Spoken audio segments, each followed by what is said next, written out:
महाराष्ट्र राज्य प्राथमिक शिक्षक संघ कोल्हापूर शहर शाखेच्या वतीनं नवनिर्वाचित शिक्षक, आदर्श कर्मचारी, गुणवंत विद्यार्थ्यांचा सत्कार शिक्षक आमदार जयंत असगावकर, कोल्हापूर जिल्हा आणि शहर नागरिक कृती समितीचे अशोक पोवार, संघाचे राज्यनेते राजाराम वरुटे यांच्या उपस्थितीत करण्यात आला।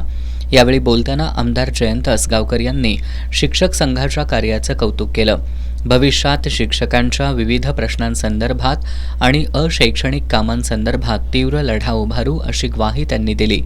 अशोक पोवार यांनी ज्या संघटना चांगलं काम करतात त्यांच्या पाठीशी ठामपणे उभं राहण्याचं आश्वासन दिलं। राजाराम वरुटे यांनी महाराष्ट्र प्राथमिक शिक्षक संघ भविष्यातही उत्कृष्ट कार्य करून दाखविल असा विश्वास व्यक्त केला। यावेळी शांताराम सुतार यांच्यासह शिक्षण समितीकडील पर्यवेक्षक आणि संघ संघटनेतील पदाधिकारी, शिक्षक, विद्यार्थी, पालक उपस्थित होते।